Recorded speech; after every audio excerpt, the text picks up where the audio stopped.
You see how they have their two drive axles, middle and on the end, on both ends, but the flanges are at the ends. So what happens is when this one gets into a tight curve like that, oftentimes those middle drive tires are off the rails and don't do very much. So it doesn't pull well. You know, on this track, for example, up around that corner over there, sometimes it has trouble getting up that hill. It'll just stop and stall. Not that it ran out of horsepower, it just ran out of traction because of the way the wheels are. And there's another anomaly that I found, and for whatever reason, when I go across this switch right here, it actually throws the switch this way. If I come from the bridge end and come this direction, it tosses that switch. And for the life of me, I can't figure that one out. But it does. So that's why it goes this direction always. Now, as far as the layout's concerned, this is the beginnings. So the wall coverings are a little different. And a little bit of a mystical, kind of a fantasy type of a landscape going on there. And I see that the dragons have invaded the village. I may have to chase them out and send them back up the mountain. That might have to happen here. And the neighborhood got a road system. And what's going to happen with that is regulator rectifiers are going to make the cars go to standard speed and basically disappoint all the kids. Of course, when the kids come here to play, I'll be able to let them go back to normal. And but we're still work in process. I still have a track that goes to nowhere. And we haven't decided what to do with that yet. But and the other thing is, the theme is going to either necessitate lights, directional going back to get the darker trains, or I just run lighter, theme colored trains. But that's where the layout is now. Basically just kind of throwing out concepts and seeing what works and what doesn't. But it'll evolve. Probably another couple of weeks before we get it to a more stable state for the summer into the fall. But anyway, that's where it's going right now.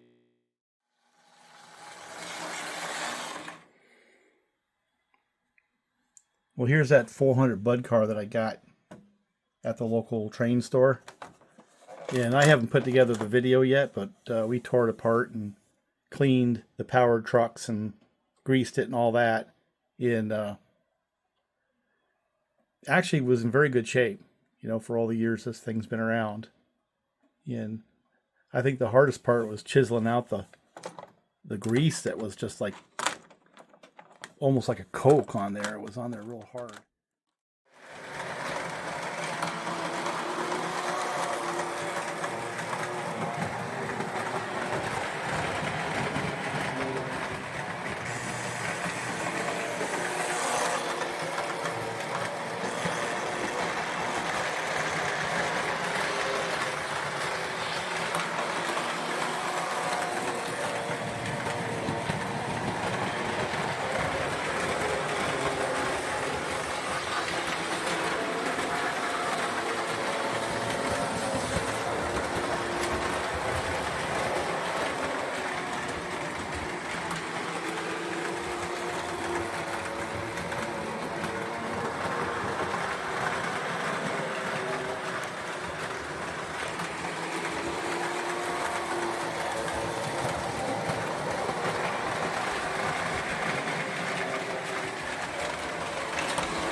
So that's the summer layout. Let me shut this off.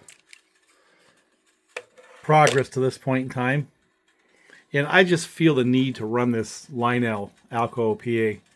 You know, once I get it going with a little bit of momentum, it can kind of roll its way through those corners. But the truck limitation for 027, you know, you work around it, you deal with it. You know what I'm saying? But on a larger radius set of curves, that thing would be, you know, quite the nice running, you know, locomotive. I think it would be just fine. This guy here has beat all odds. I really am impressed with the way it runs. Really enjoy that thing. So anyway, there's the update. There's the progress. So the bench is filling up, which means I got to get some work done. I got this Alaska to take the trucks from this one and put them on this one because I wanted this road name instead of Alaska. Because I could buy this whole car for the same money it bought a truck for. Otherwise, I'd spent the same amount of money to buy this Alaska Railroad hopper as buying one truck assembly from online. Kicking myself now. So I'm waiting for that truck assembly to come in, and I might have two cars. If not, I'm going to take these trucks and put them on the yellow car. But as if I needed more projects, right? This is what showed up in the mail. And like I need any more of these. But I was looking for one of these that was not in prime condition. And I saw that on eBay, and it was a bidding operation. And because it had paint chipping, I'm sure it affected its sale price. But I want to cut a slot out so I can do an AA set with my New Havens. So there's another 232. And I haven't quite decided I wire this up to run backwards and then just have it a perennial, you know, backwards facing locomotive with a hook here. Or do I just take that shell and put it on a dummy? I haven't decided yet, but what I do want is to open that up where I can put a forward mounted hook and then come up with a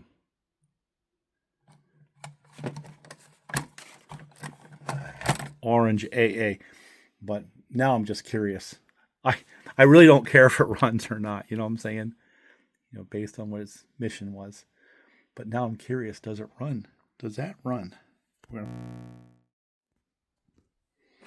gonna get a little oil.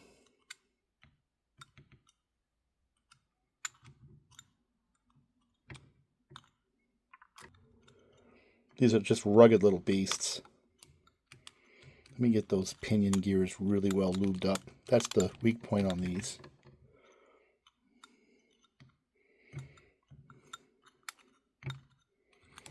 I'm going to pop the shell off real quick and see if I can get some oil in the motor too before I go. Still looking good.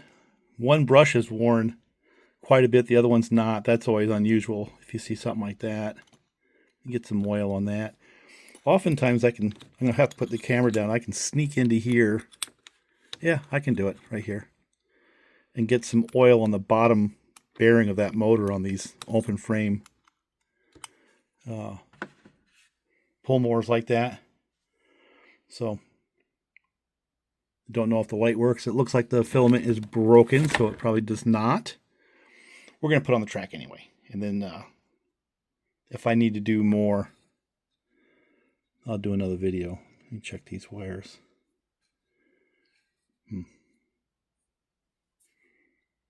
Yeah, I don't think that's been changed since 1962. Get a little bit of lube on the sliders here. Doesn't really matter, but I do it anyway. Stupid stuff that I do. How's that? All right, to the track.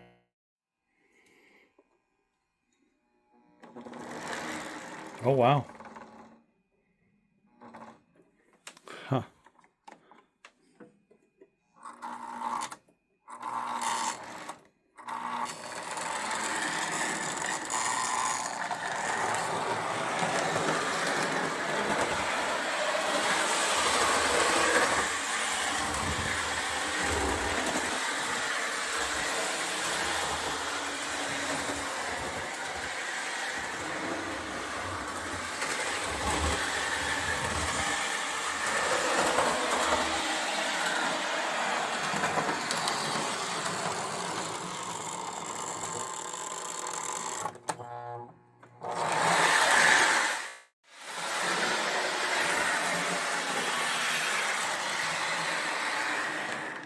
Oh, damn, that's the best one I've got.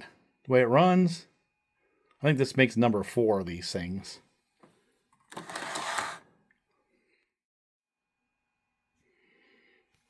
See, that one's just too pretty right there. It stays the way it is.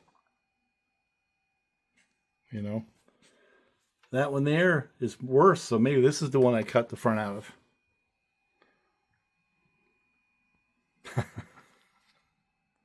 Anyway, enough of that.